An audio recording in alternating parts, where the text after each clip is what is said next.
So when we look at 2012, a lot is about increasing and enhancing coverage.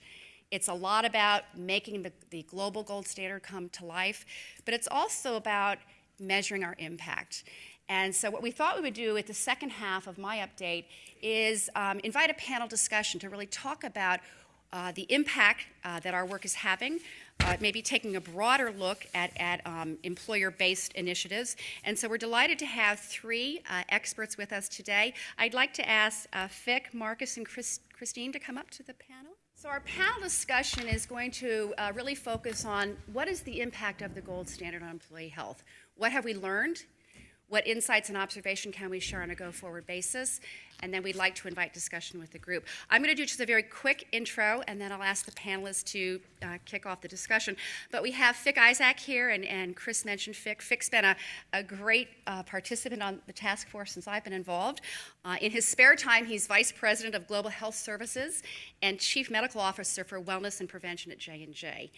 And Fick is going to share with us some findings of a very intense and rigorous outcomes study that J&J recently conducted to understand the impact of the gold standard on their employees. We have Marcus Plescher with us, who's the Director of the Division of Cancer Prevention and Control at CDC. Marcus was my dinner partner last night. I didn't realize last night you were getting your gold standard, so that's really fantastic. And obviously, if you read Marcus's bio, you'll see he has a long time commitment and passion around advocating for public health and a public health proponent, but he also now is a gold standard employer, so Marcus will be providing some unique insights and observations. And Christy Ferguson, just off the airplane, we're so glad you made it. Christy is currently a professor at George Washington University School of Public Health and Health Services. She's also the director of the Stop Obesity Alliance. And I think in addition to what Fick and Marcus will be able to provide is, I think Christy's perspective will perhaps open the discussion a bit more broadly to understand, Chris, as you said, beyond cancer. What is, looking at the link between obesity and diabetes and cancer, and what does this perhaps signal to us as it relates to our focus and our mission? So I think before I ask Fick to kick off the panel, Marty, did you have any opening comments to maybe set the context any further? You see why we're so lucky to have Judy. She speaks of 2 years as the chair of the Gold Standard Task Force, but truly she was born to this role. That as Judy and the task force, and I believe at least the outset, there was at one point 52 members of your companies who you and your officers seconded to this task force. This is, as you see already, an organic and very vibrant task force that meets throughout the year and is now going to give us a further report. But as this has progressed, Judy has brought and the task force to our attention that there's so much more that really we as a CEO roundtable could and perhaps should do if we were to recognize that the gold standard, although it's called the CEO Cancer Gold Standard for very obvious reasons, but in fact when one looks at that standard of excellence, that it has enormous impacts on health per se. And if, as we recognize in this country and increasingly around the world, that there is another pandemic that is about us, that is the pandemic of obesity, and that as some folks have perhaps rightfully said, that obesity is today's smoking in terms of the dangers to public health and the cost associated with that, perhaps we ought reflect on the gold standard and ask more probing questions beyond that of oncology to that of perhaps diabetology.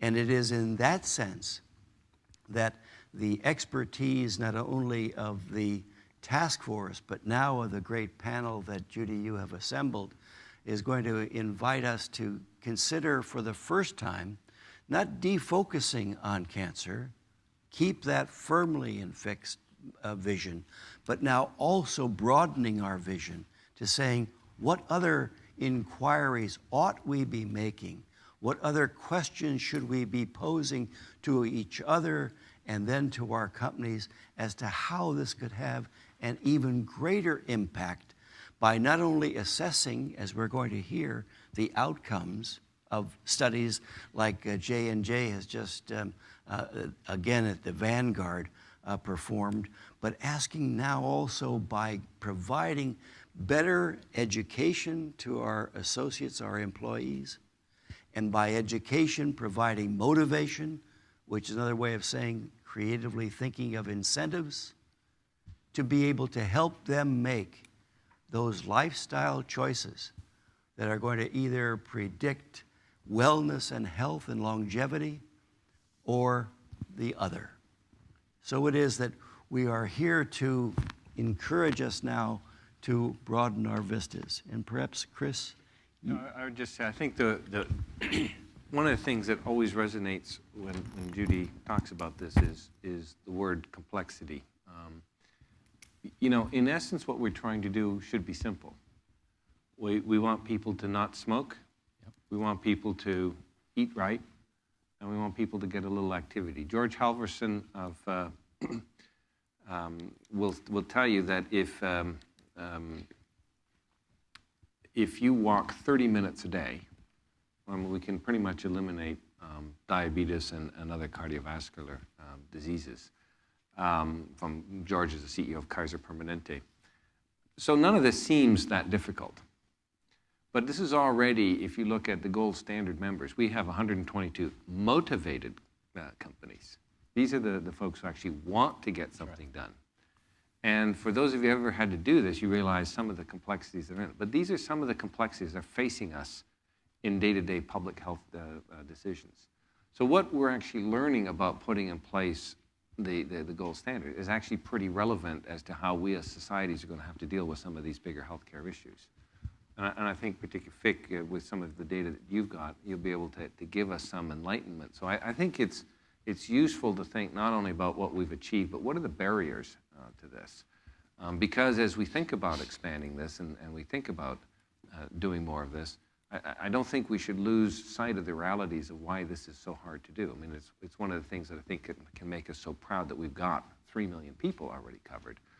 But if we look at how do we get to 300 million in the United States, and if we look at now moving this into other cultural and different health systems regions, that some of the challenge to this, but these are the exact challenges that we have to address if we're really going to move our healthcare systems and health forward. So I'm really looking forward to the panel, Judy.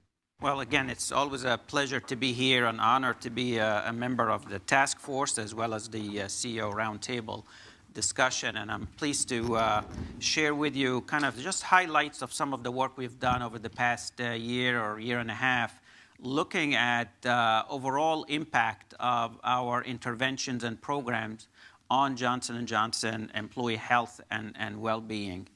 But I think just going back to some of our learnings over the last 30 years, circles around 5 elements of success that we have seen that it does work. And the 5 are actually part of what the gold standard is all about. And it really talks about leadership. So being part of a CEO roundtable and the CEO leading the effort is critical to success. The other one is programs. You have to have a program that does work, that is evidence-based and lead to outcomes. And that's part of the success factor. The third area is about policy. So when we look at tobacco-free policy, which is one of the difficult to implement across employer groups, it is critical to have policy support your direction and effort. The other one is engagement and getting people engaged, excited, motivated to make a change, to take action, which is, right now, is one of the pain points for a lot of employers, including Johnson & Johnson. So we're not out of that special area. But the area I'm going to focus on, which is the 5th pillar of what we do, it is about outcomes. We do measure outcomes. We do not measure effort. And that's kind of a direction we follow in health within J&J.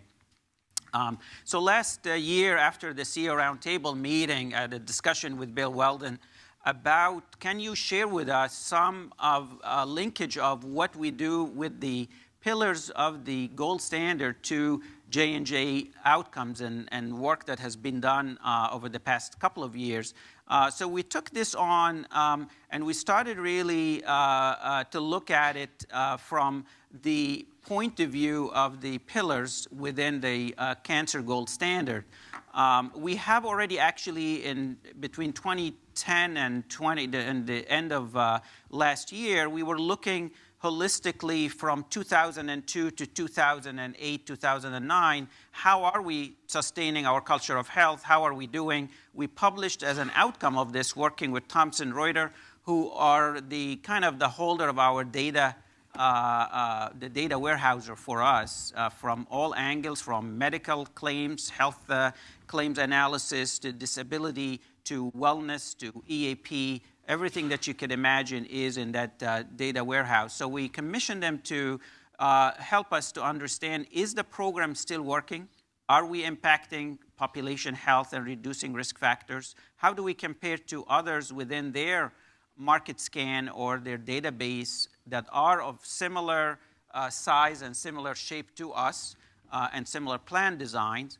And we published 2 articles. I would encourage you to review those. One was published in March of 2011 in Health Affairs, which basically showing the return on investment of putting those programs in place and what is a return on each dollar that you put into those programs. And our data was essentially showing a close to $3.7 to each dollar you spend, a $565 return or a saving per employee per year in 2009 kind of dollar format, but also improvement in risk factors for our population compared to general population as well as others.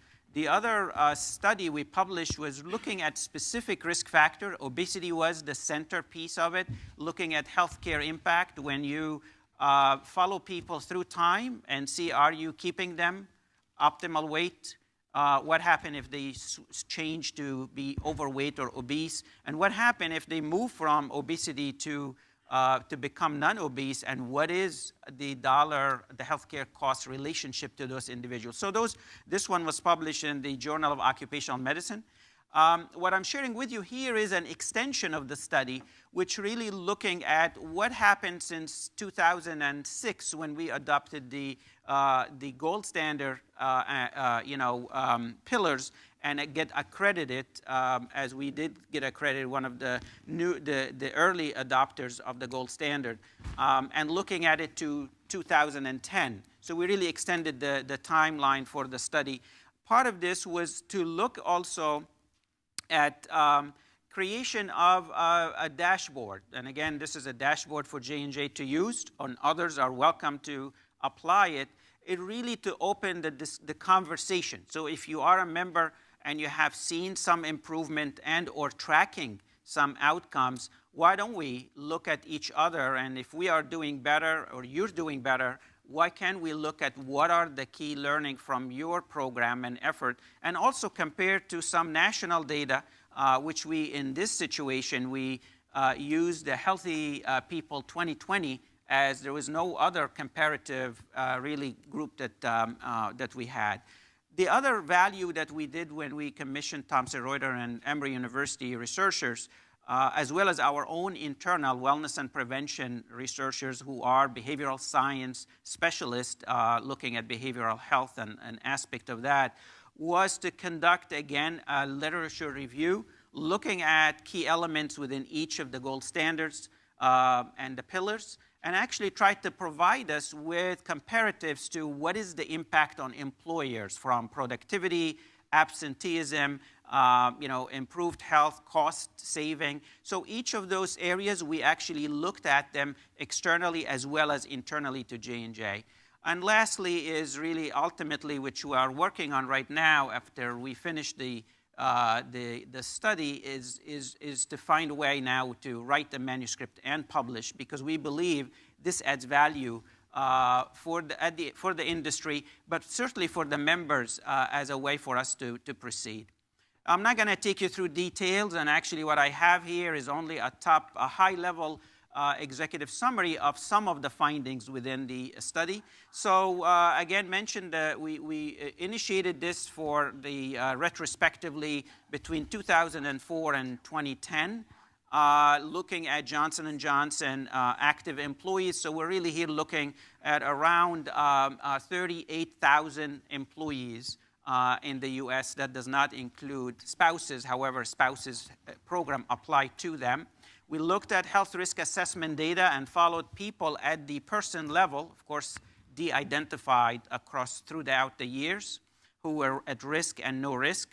We looked at screening rates and clinical trial information, which was not an easy thing to track. We had to really go back to the health plans and try to find who did what and who went to what types of treatment centers, as well as some of the outcome when we look at early diagnosis of cancer and early detection. So that took quite a bit of work from Thomson Reuters to provide to us. And as I said, we followed and addressed the Healthy People 2020 wherever data is available, because in some aspect of the gold standard, there was no comparative data there. This is just high level. And again, as you would expect, there are, we certainly saw favorable trends in the key outcome metrics between the time frame for this evaluation. And really that suggests adopting the program aligned with the CEO. I think Chris, Marty, and Judy mentioned earlier that we look at it holistically. We do not look at our intervention as focused purely on cancer prevention, but we look at the individuals versus the condition. And that's kind of our holistic approach. However, certainly a favorable impact on the health of the J&J population. Certainly through this also identified areas for improvement.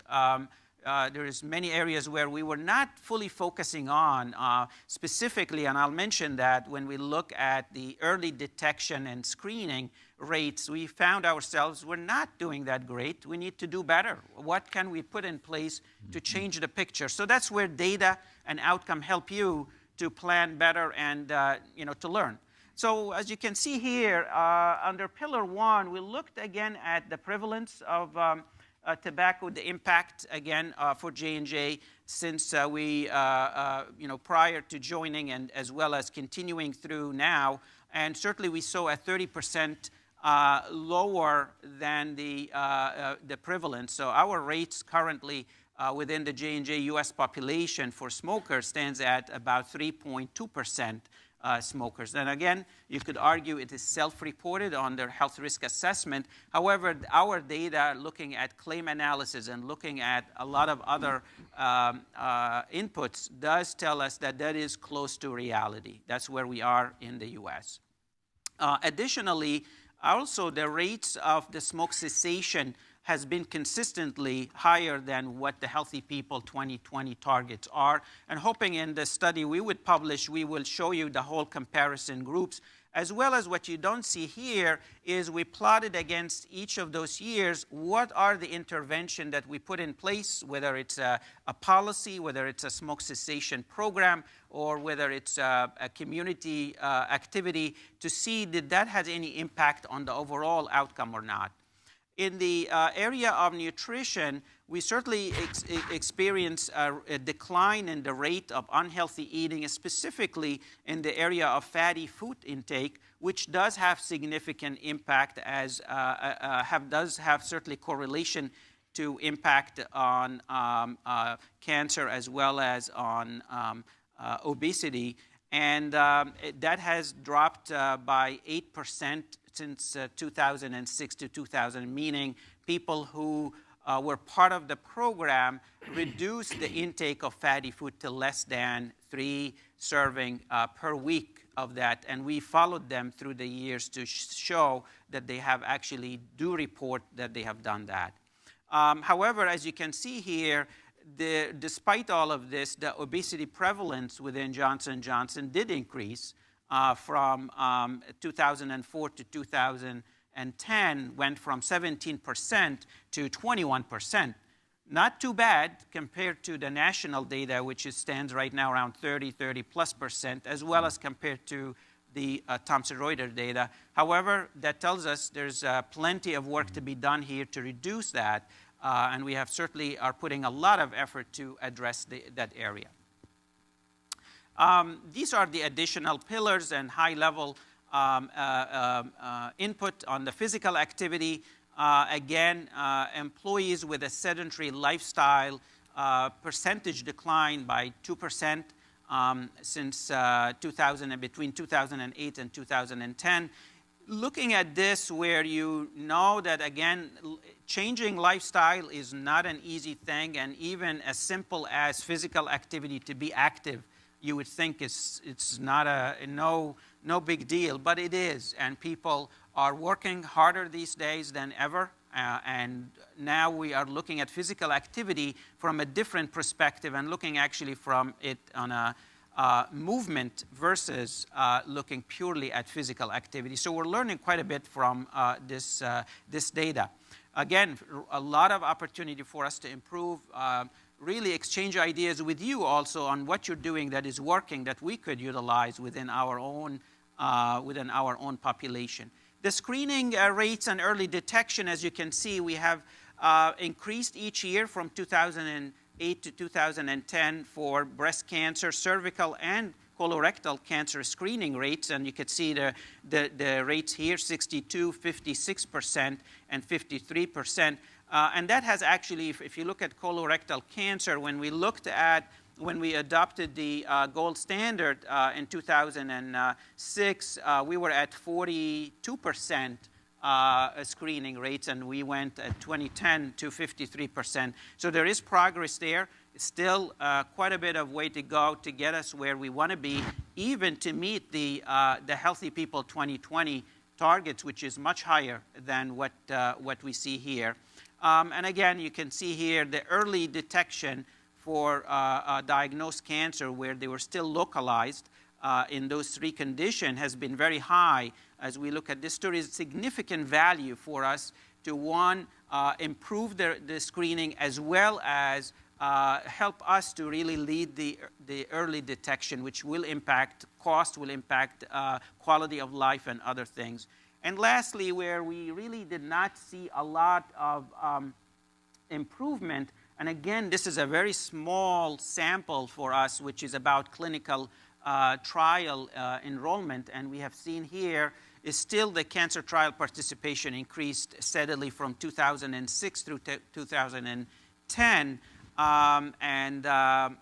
Certainly the use of the approved NCI designated facilities certainly has increased, which really has to do with a lot of the work done through the gold standard to promote and to educate employees about the value. Why should you be enrolled, and you should know about these things. So this is a very high level, just a snapshot. There's a lot behind the scene on data, looking at, again, each of those pillars, external review of literature and data supporting what is the impact of no physical activity on productivity, on absenteeism, and the like.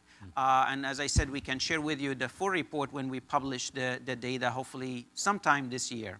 Lastly, we took a snapshot, and I know you cannot see this clearly, to say, why don't we create an outcome-related metrics that really address the pillars of the gold standard, put the key elements that we measure, and see where are we, what is our results for under Johnson & Johnson for the year or over the last few years. Look at the Healthy People. That's the only kind of really reference we have right now, and see where do we stand. Use the benchmark data from the industry, like the market scan data from Thomson Reuters. Wherever there is, you could see a lot of it, they don't have that actually comparative group to us. But what I see at the last, on the far right side, where do you stand? If you do have done some of that work, why can't we just plug it in a simplified way to try to learn from each other? So with that, I'm going to stop and turn it over to Marcus. So thank you for listening. Thank you.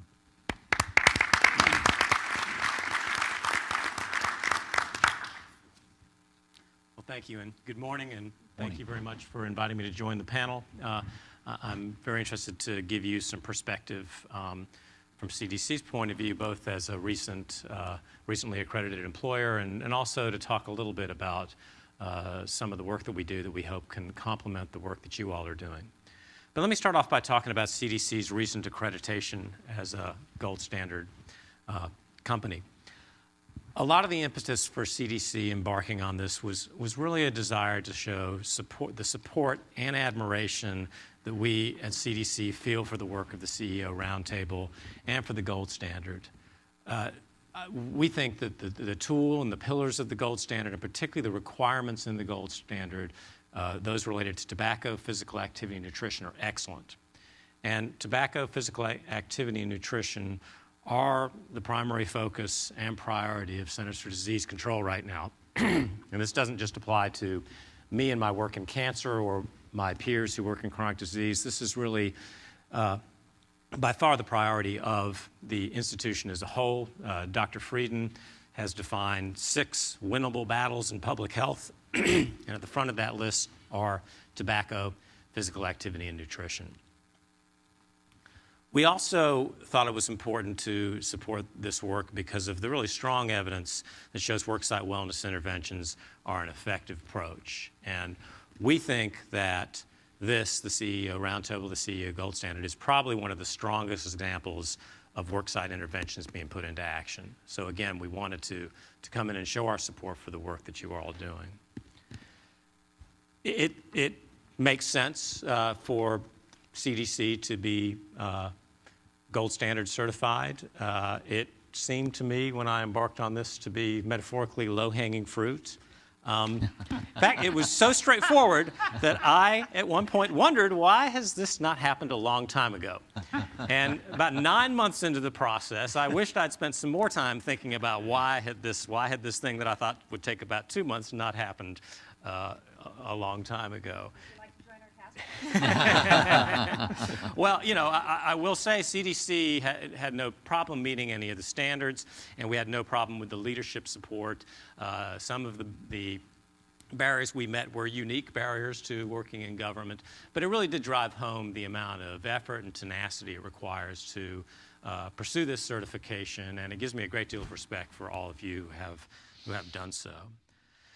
The second reason why we thought the CEO Gold Standard certification was important to CDC is it gives us an opportunity to join the National Cancer Institute in leading by example. And I think this ties into a comment that Chris Viehbacher made last night about this concept of the shoemakers, and the shoemakers need to be involved in this process. And I would say we at CDC are very much the shoemakers. Our bread and butter is prevention.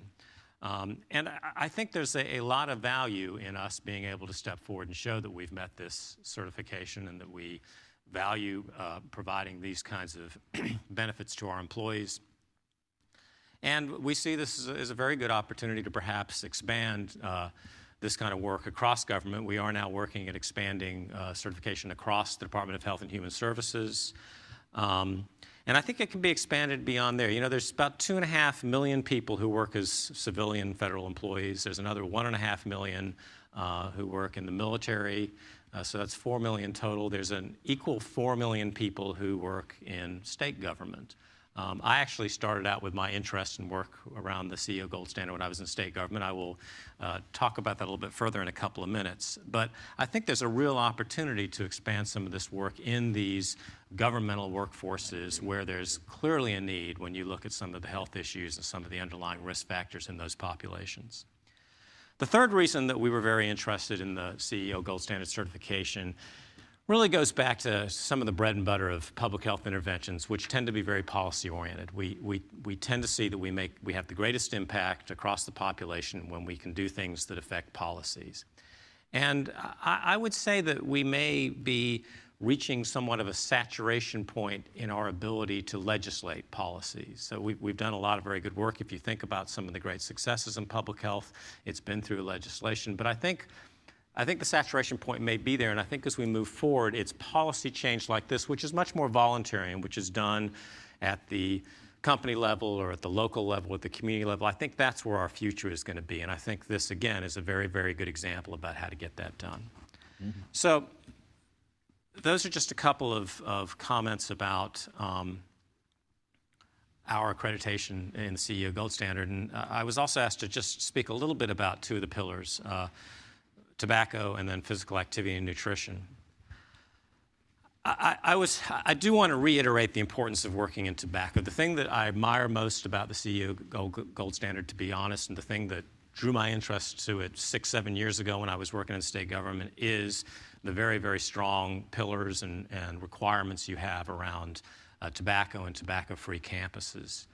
I had previous experience with the Gold Standard when I was in the state of North Carolina, trying to see if we could make the state, or at least the Division of Public Health, CEO Gold Standard accredited. Marty was very helpful to us and spoke at several of our meetings about this.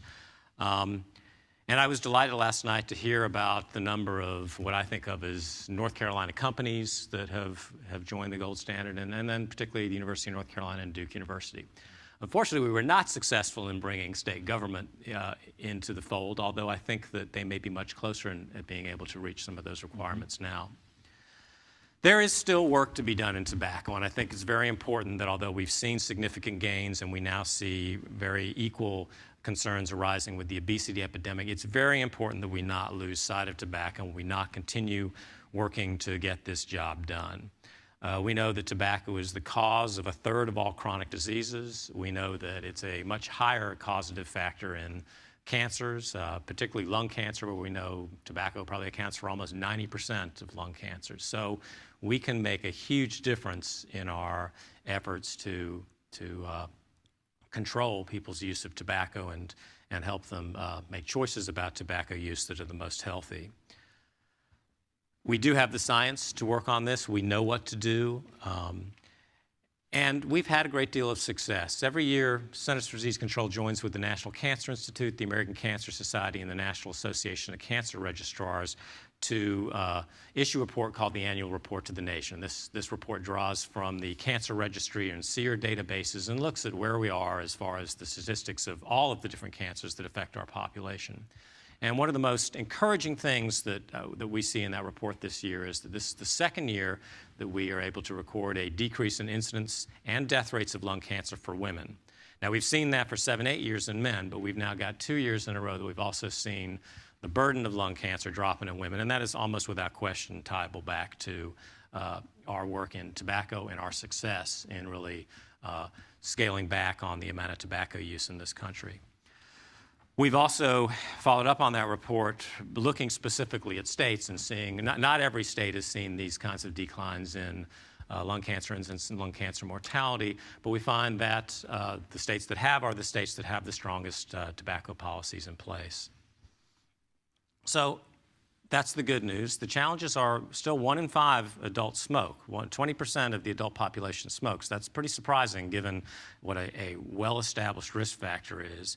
And then the big challenge to us now, for those of us who work in public health, is this just considerable scaling back of investment, particularly in the state government level, in tobacco control programs. We have seen that money virtually evaporate, even in some of the states that have been traditionally some of the strongest. And the reasons are understandable. Much of the early funding that came from master settlement agreement or came from tobacco taxes have had to be reapportioned as state governments have struggled with their difficult budget times. But it does make us very concerned about our ability to continue with some of the success that we've seen in the past. I did want to talk about one specific action item, actually 2 action items that I think are very important as far as our work at CDC and our work in state health departments across the nation. The first is an increase in the work around regulation, and most of this comes from the new powers of the Food and Drug Administration to further regulate tobacco. That should make an enormous difference in our ability to cut smoking rates even further. And the second is a new emphasis on cessation. Our emphasis has really been on keeping youth from starting to smoke, and there has recently been quite a big and I think very interesting shift towards looking at what we can do around cessation. And this really was best exemplified last week when CDC, together with Health and Human Services, launched a new media campaign called Tips from Former Smokers. This is a 12-week TV, radio, billboard, magazine, newspaper, theater, online, every kind of media you can get at campaign. It uses real cases, people who were ex-smokers and are suffering from the sequelae from that, to tell their stories. These are hard-hitting, graphic, emotionally impactful, hard-to-watch ads, and we know that's the kind of thing that works. And these were launched on Thursday. They began airing yesterday, so hopefully many of you will see them soon. This is important. This is the first time in 30 years that there's been a federally funded, comprehensive mass media effort around smoking cessation. And I wanted to bring it up because I think it really resonates nicely with the work that you are all doing. I thought your statistics about a 31% reduction, most of that is through cessation. We often think about cessation being a pretty tough thing to pull off, and I think the fact that you've seen those kinds of results really shows the value of the work that you're all doing. I was asked to make a couple of comments about physical activity and nutrition. I'm not going to say too much because I don't want to infringe on what Christine's going to talk about. But I did want to bring up one thing. I mentioned the annual report to the nation that we do every year together with the Cancer Society and the National Cancer Institute. Every year, in addition to the basic cancer statistics, we also feature a specific cancer. And this year, we do a special feature on cancer. And this year, the feature focuses on cancers that are related to excess weight and lack of physical activity. So we pulled most of the data from rigorous reviews that have been done by the World Cancer Research Fund, and basically came away with 6 cancers where we think there's a very strong tie between obesity and cancer: colorectal cancer, breast cancer in postmenopausal women, endometrial cancer, adenocarcinoma of the esophagus, cancer of the kidney, and cancer of the pancreas. I think this is a very, very important message. People don't understand that there is a link between obesity and cancer. And people, if you've worked in chronic disease for a while, you know this is the chronic disease that people fear. This is the chronic disease that gets people's attention. And I think we can go a long way with this. And I think we need to go a long way with this. A third of our U.S. children are considered overweight or obese. 2/3 of adults are considered overweight or obese. And although we have seen some leveling in the rates of obesity, I think the sequelae of that level of a problem with obesity is still to come, particularly as far as when we think about cancer. Again, I wanted to end on some positive note or some action items. I do think that there is a great deal we can do about this. There are lessons from tobacco, but the lessons are not always as straightforward for obesity. But the thing that always comes to mind to me is the thing that really has had very good data and very good suggestion as a place that we work is worksite wellness. Worksite wellness is one of the things we look to first at CDC. It's probably what we feel to be one of the best evidence-based approaches. And so again, I think that the interventions that you all are making in your own companies and with your own peers are probably one of the biggest keys to our future success. So with that, I'm turning it over to Christine to say a little more on this. Thank you very much.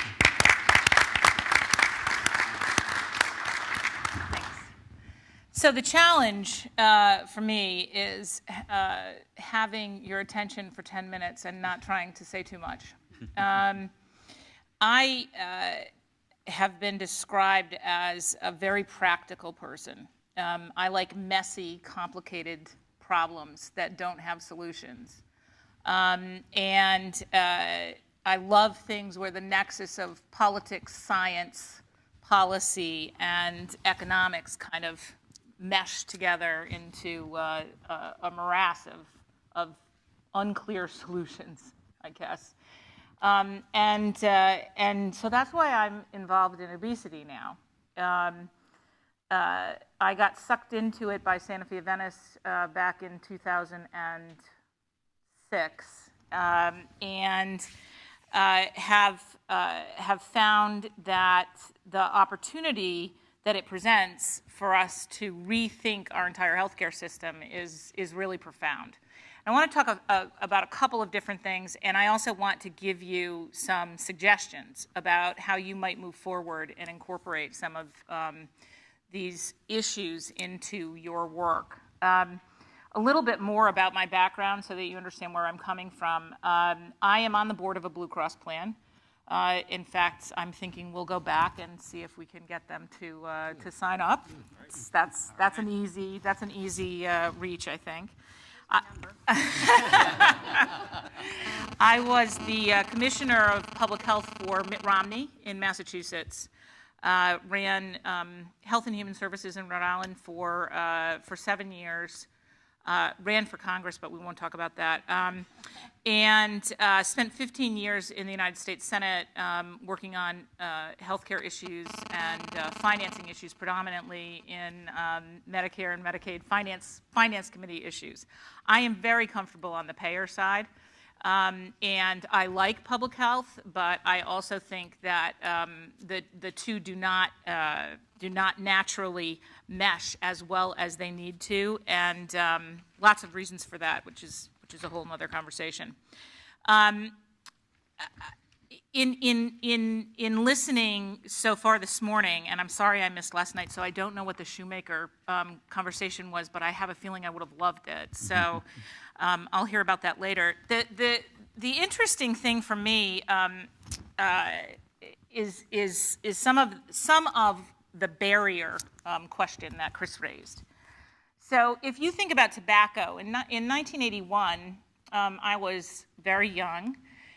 And in fact, I usually feel very energetic and optimistic about life, except when I think about tobacco and where we started in 1981 and how old I am now.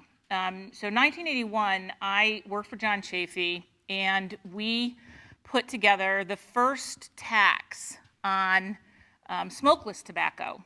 At that point, I think we had a 1-cent tax on cigarettes and no tax on smokeless tobacco. And I can remember getting hammered throughout the 1980s and early 90s on every time we did anything on tobacco and tobacco taxes and public health. And in 2005, as Commissioner of Public Health in Massachusetts, I implemented the first statewide ban on tobacco smoking in public places. That's 25 years. That's a long, long time. And if you think about it from the perspective of tobacco, the challenge was very different than in obesity and a lot of chronic disease.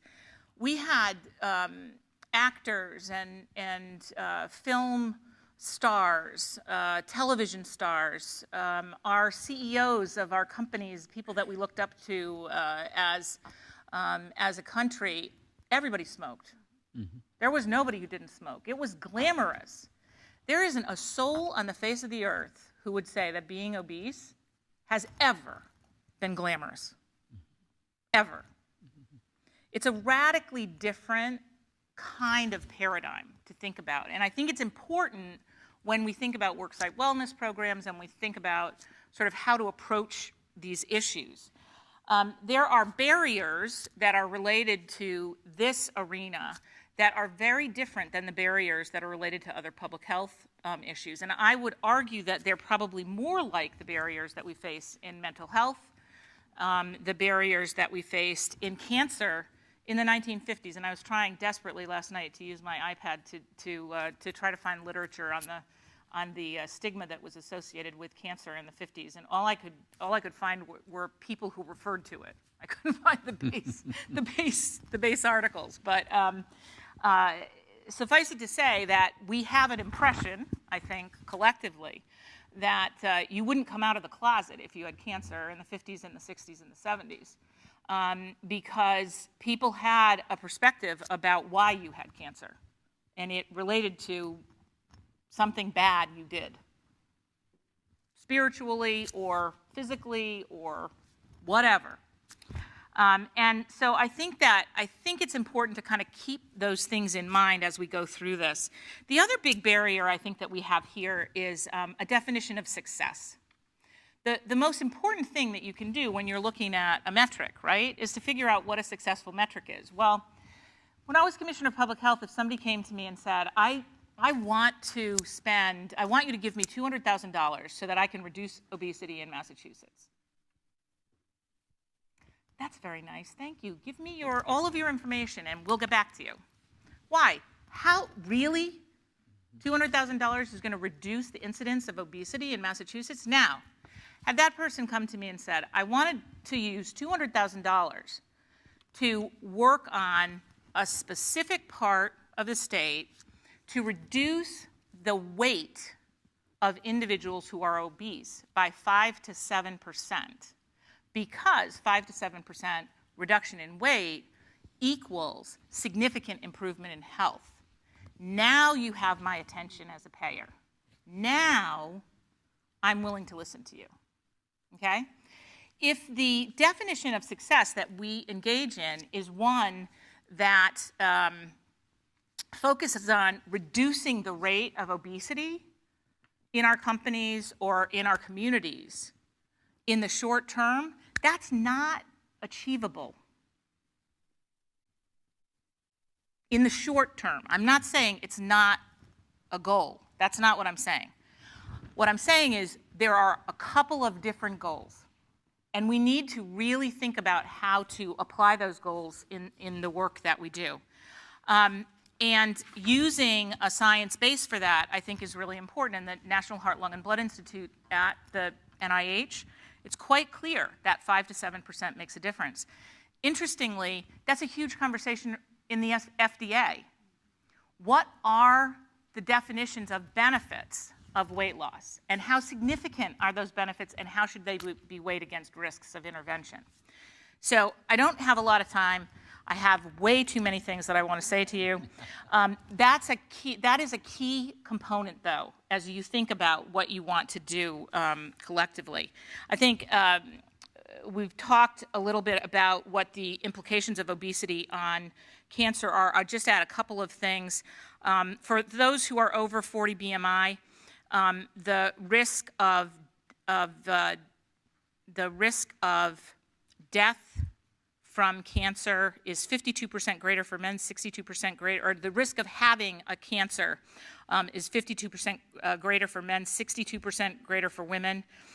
And overweight and obesity accounts for 14 to 20% of deaths from cancer, women to men.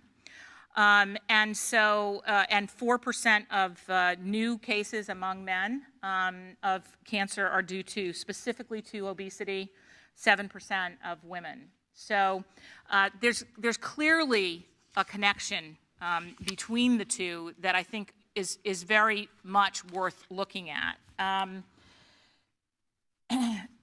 In terms of motivation, which I think is part of a lot of what you talk about in the pillars, and which I agree are really important, I want to point out a couple of things. We did a survey funded by Santa Fe of Venice. Actually, we've done 2 surveys. The group that I work with out of George Washington University is called the Stop Obesity Alliance. It has a cross-section of the National Business Group on Health, Service Employees International Union, CDC, HHS, Heart Association, Diabetes Association, and NQF and NCQA. So a good cross-section of different stakeholders who bring very different perspectives to this issue.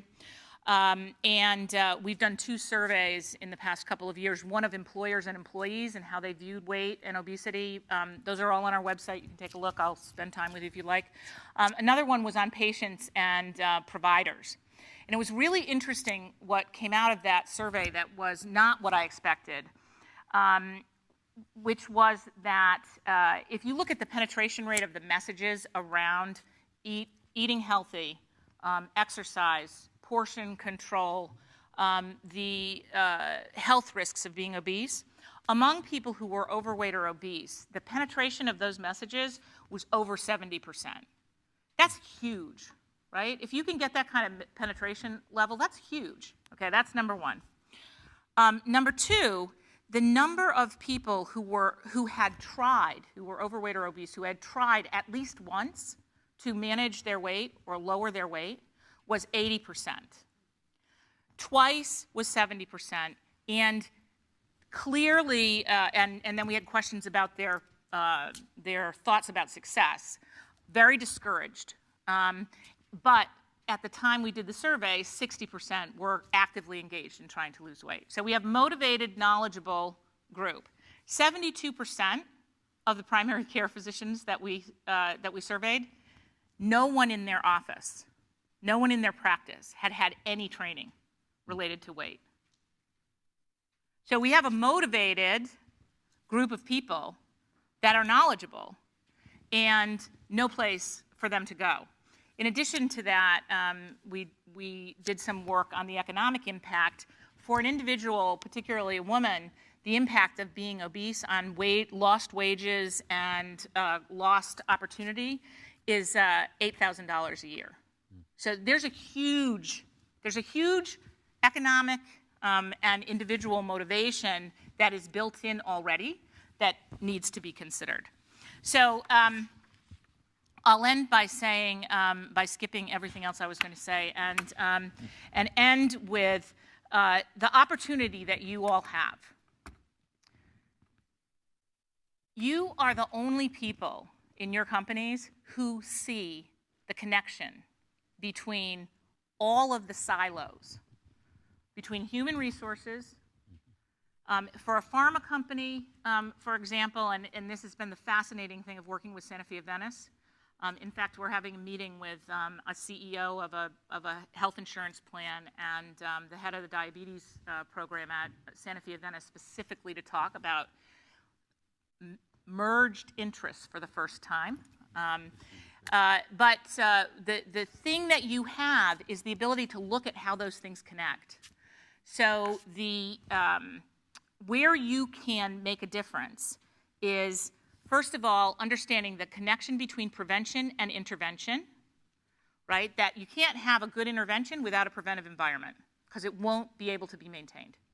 Two, that really tying this issue of productivity and experimenting with different definitions of success and investing in the delivery system, the healthcare delivery system, and its connection with the workplace delivery system. And then finally, if you can work on that delivery system component here, how you're actually supporting people and the coverage that you have around obesity as opposed to the exclusions you may have, if you really look at it, there's an opportunity to translate that into international work in a different way, because the delivery system on the international side, how people get their health care, is a core issue. You look at India, where you have the highest rates of obesity and diabetes. That's the issue, is how do you deliver care and how do you mesh community support and work support. So thanks for the opportunity.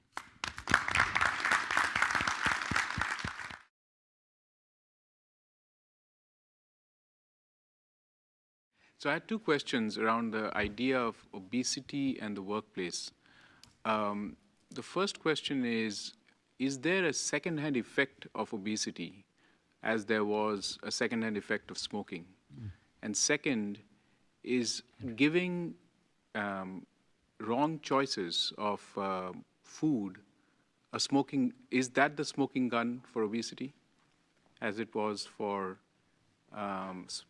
tobacco use, the second-hand effect, as well as the fact that a company provides unhealthy food at the workplace? Is that the smoking gun? So a couple of things. The secondary effect, there's been some interesting research around if you have a friend or a friend of a friend who's obese, what the likelihood is that you might be obese. Which has an interesting implication, right? So does that mean that you don't let your kids play with anybody who's overweight? Do you stay away from them because they might infect you? So it's not conclusive. It's not the same kind of direct impact that we found with secondhand smoke, at least not yet. In terms of the environment, so again, I want to really emphasize this, that when you look at obesity and you look at the treatment, you cannot have a successful treatment, a successful intervention, unless you have an environment that is conducive to maintaining a healthy weight. And so we shouldn't ever look at things as either or, a preventive environment, or that there's a silver bullet. There is no one silver bullet on obesity. There are many different approaches that work with different populations, and we don't know how to correlate those things yet. That's where I think the exciting part of the next frontier is. But the key is for you as companies to have environments that are conducive to making the right choice, and for us as a country to have environments that are conducive to making the right choice. People want to make the right choice. We need to make that the default choice, right? But it's not the one answer. By eliminating sugary beverages and snacks from your campus, you are not going to solve the problem. You are going to create an environment that's more conducive to allowing people to make better choices, but you're not going to solve the problem. So I think that we want so much for there to be an easy answer to this. There isn't. We didn't get here quickly in one way. We got here in a variety of different ways. Bill, I think you have a follow-on question. Actually, I wanted to follow up on that. We do have a similar sort of adage of this idea of make the healthy choice the easy choice. And I think that is a lot of what the policy work around obesity is focused on, is trying to make those choices, which are individual choices, making it easier for people to make the right one. And probably, I think the opportunity is even greater for physical activity than it is probably for diet and nutrition. I agree. Yeah. Great panel, great discussion. A couple of questions. One is on the employer benefits side, and especially at J&J, I'd be interested, as well as anybody else, to hear commentary about what employers are doing to incentivize, both on the positive and the negative, sort of carrots and sticks on either compliance with policy or adoption of healthy behaviors and so forth, that linkage. One, and then the second, sort of totally unrelated, but what are you seeing, particularly Ms. Ferguson, with respect to companies that are in the business of selling food and soft drinks and so forth, and how are they coming around, or what are they doing, especially with respect to size, portion size, drink size, all of that? So that, two questions. Sure. With regard to incentives, we actually introduced incentives and linked it to prevention and wellness back in 1995. So we put in a $500 discount into the medical contribution for each employee that they get upfront. So that's the carrot. It's already included in your package, as long as you participate in a health risk assessment, know your risks, as well as if you are at a high risk, participate into an intervention program. So that has been in place now since 1995.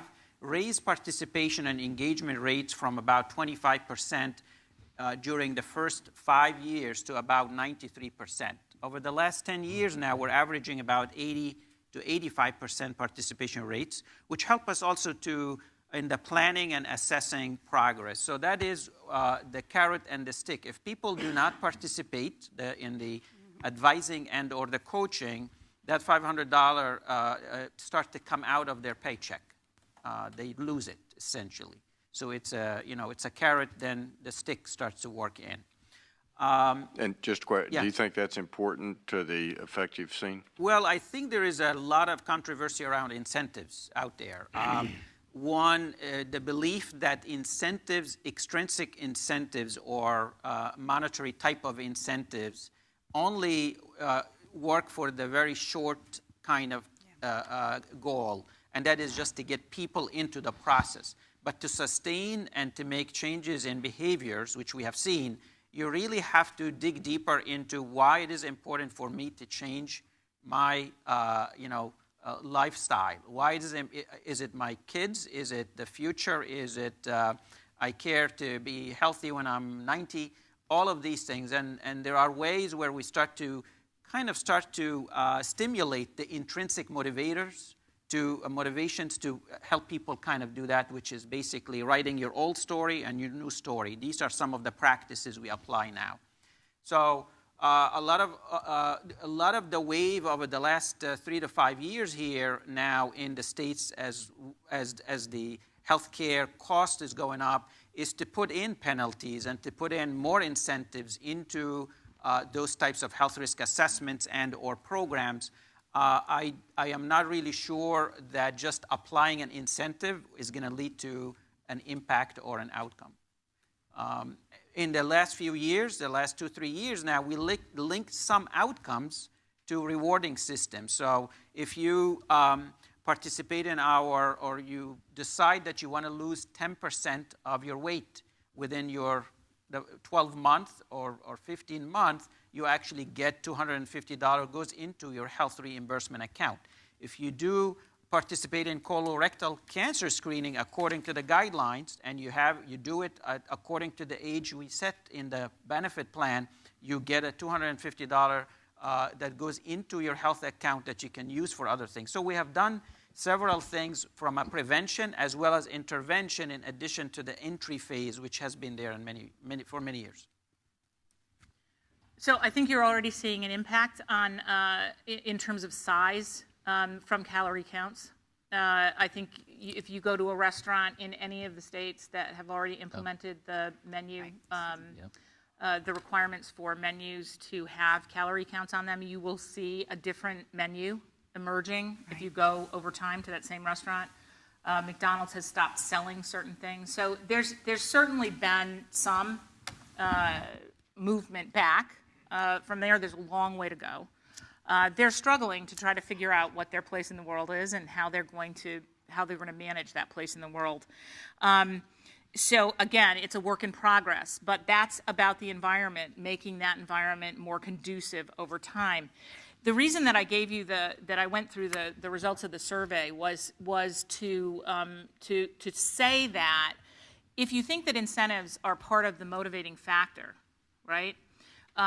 You need to step back and figure out what incentives they already have. So if you have a relative or you know anybody who is obese, you know that their life is not a particularly happy one unless they live in certain parts of the South where everybody fits that physical category, right? But if you live in New England or you live in other parts of the country, it's a very different kind of environment. And there is a financial penalty inherent, particularly if you're a white woman, from a wage perspective. You know that is affecting you. The real issue, though, is, so when you know all those things and you want to act, what is it that you have to work with? Where do you have to go? And the interesting thing, if you look at the Essential Health Benefits Package under the ACA, and you look at what the states just all put out their top 3 plans and what the coverage in those top 3 plans looks like, you will find that treatment for obesity and overweight is very, very sporadic, doesn't exist. So does that mean that that treatment component of this is going to not ever be part of what's covered? And what are the implications of that, right? You guys, the thing that I love about self-insured companies is that you have an opportunity that people who are buying fully insured products don't have, which is to really link back and look at why do you care whether somebody's obese or not? Why do you care? You care because of healthcare costs, but you also frankly care because it has an impact on productivity, presenteeism, absenteeism. You have the ability to track those things in a very different way and to look at it in different categories of overweight and obesity and to look at it in different increments of weight loss. Mobility, osteoarthritis, falling asleep because of sleep apnea on the platform of an Exxon oil platform because you have sleep apnea and it hasn't been detected or treated. And weight is the key way to treat that, absent a CPAP. So if you exclude that coverage, you're just treating the symptom, you're not treating the underlying issue. So I think that there's a really amazing opportunity for you here and because of where we are in healthcare reform and the evolution of this, you have an amazing chance, one of the most exciting times in healthcare, to really rethink some basic premises. And I think that the incentive argument is not a bad argument. It's not one that shouldn't be happening. I think it could be an excuse not to have any other discussion. And if you're really looking at metrics and you're really looking at the outcomes you want, I think you have to go back and look at those metrics and see whether or not this is going to get you there or it's only going to make us all feel better.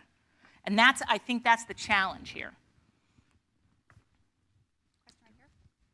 I'm Derek Ragavan from the Carolinas healthcare system. In my former life, I led the Cleveland Clinic effort to become smoke-free in about 2006. And one of the things that we learned that seems to me it might be relevant to the discussion today is that there are vast differences in acceptance of wellness behavior in different community populations. So that the worst offenders in America, not meant judgmentally, but numerically, are the African Americans and the Hispanics. The same paradigms that related to the people at the lower end of the socioeconomic change within the Cleveland Clinic applied to the surrounding lower socioeconomic demographic around the Cleveland Clinic. So we learned that, there were cultural issues that related to African American acceptance of screening, all the implications that were left over from the Tuskegee experience. And similarly, the framing reference for Hispanic populations for wellness behavior was quite different. I haven't heard that mentioned at all. And so as a new person here, it sounds a little bit like there's been some cookie-cutter approaches taken. So I have two questions. One is, has your panel considered thinking about the demographics of the employed populations? And then secondly, given that companies like Pfizer and Sanofi and Lilly have so many programs that are focused on the minority populations and the underprivileged, I'm wondering to myself if there's a mechanism for linking programs so that we're not only taking the low-hanging fruit in terms of largely college-educated or high school-educated employees, but thinking about extending those out into the community, which in turn would cut our tax base. So are you thinking in terms of the demographic of the populations that you're addressing? So I want to reiterate what you said. If you look at the data, the economic data, the impact on individuals, African American men and women actually have a little bit of a boost in their income if they are overweight or obese, whereas for Caucasian women, there's a huge downside. Caucasian men, it's neutral. Hispanic men, interestingly, there's a 10% difference between normal and overweight, so they are particularly badly affected, whereas Hispanic women are more along the lines of white women. There's definitely a series of cultural issues that I don't think we've been very effective, I think, at separating out and teasing out. And that's again one of the issues of looking at what kind of approach is going to be most successful given not only your health characteristics, but also your socioeconomic characteristics. It's Weight Watchers versus, a drug therapy intervention versus different prevention approaches and education approaches are going to be different depending on the population. And because we've had a difficult time addressing this issue overall, obesity overall, I think we've seen some of that in diabetes treatment, but not a lot in this arena. So we have a long way to go. And I think that the companies that are represented around the table do actually have a pretty diverse workforce. You're thinking about the knowledge-based part of the workforce, but there's a whole spectrum of people in those workforces, which again, I think offers us an opportunity to really test out some of those questions. Yeah, we've closed a disparity gap in cancer screening, in breast cancer screening. We now have equal rates of participation in breast cancer screening between both white women and black women. So I think that's an example of the fact that we can close some of these gaps. We did that by doing very culturally targeted messaging and looking at the fact that there are cultural differences between the two different groups. I think we can close some of the other gaps doing the same thing. Tobacco is very interesting because, we've actually seen very, very interesting shifts. It used to be that a lot of African Americans didn't start smoking until they were in their mid-20s, and we now see them starting to smoke much earlier, and a lot of that has to do with how the tobacco industry has targeted some of those populations. I think obesity, as Christine has mentioned over and over again, is a much more complex issue to deal with that has multiple sort of behavioral components and cultural components. But I do feel that we have some experience now where we can actually bring some of these disparities closer together. I would also add, with regard to workplaces, that yes, we are in many geographic locations across the U.S. and globally. And what we do, we really don't have one program that applies everywhere as is. All the programs are really dependent on customizing it and tailoring it to the need within that geographic. So if it's in the north versus the south, the program might be has to address healthy eating or Eat Complete, which what we promote. But what is in that Eat Complete will vary from the north to the south to the west or the east.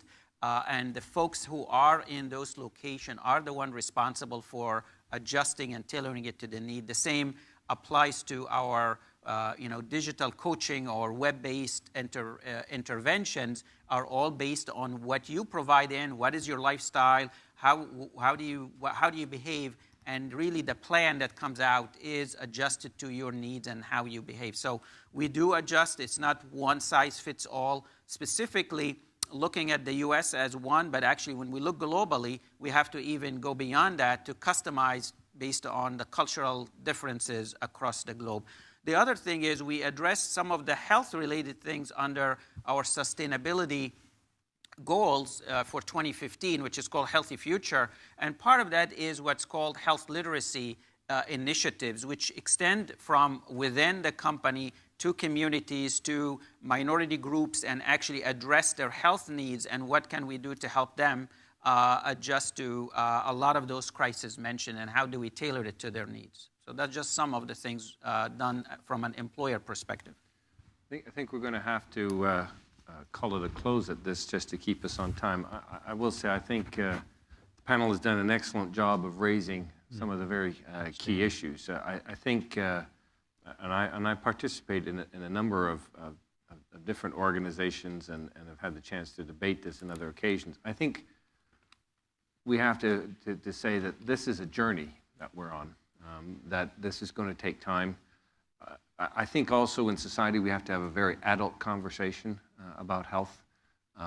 The issues of obesity, the issues of smoking, the issues of individual responsibility are ones that are actually shared responsibilities. And our very environment, our very evolution is driving the factors that are causing these problems. There's a very good reason why that plate of French fries smells so good and why you have a greater appeal for French fries than for broccoli. And those are just things that we have to recognize honestly. I am working with the World Economic Forum at Davos. I've been asked to chair an initiative with the WHO, with the food industry, and with the healthcare industry to develop a global charter for healthy living, which is meant to set some targets, but it's also to recognize that everybody has a shared responsibility, that you can't just pick on the food industry or you can't pick on the health industry. There's a lot of public policy that has an impact in terms of education, in terms of how we sponsor physical education in schools. What I think we have as an opportunity, though, is we have 3 million people who are undergoing an initiative. And to Marcus's point, and I'm grateful to hear that you believe in worksite wellness and that this program is one that appears to be leading. I think we can learn from what we're doing. I think we need to do more on metrics. Victor Zhao will be joining us shortly, but Victor has been very clear on the need to start to have metrics so we know whether or not we're actually making a difference. But out of these metrics will be lessons, and they will help guide us as to how we can adapt our approach going forward. We appear to be making great progress on tobacco. We are making less progress on the nutrition and the exercise, and I think even on some of the screening. So all of that says is that none of us can actually relax at this point. We've made huge progress. But there is a lot to be done, but we probably are in the vanguard of what's happening here and can really start to influence things in a positive way. And I think the idea of extending some of these programs beyond the company borders is also one that we need to have a look at, and I think would be very much part of that charter for healthy living, which is going to involve society as a whole and not just a few companies. But somewhere you got to start, and I think we've made a good start. So I'd just like to thank the panel and for raising those issues and for guiding us as to where our agenda should go from here. Thanks very much for the panel.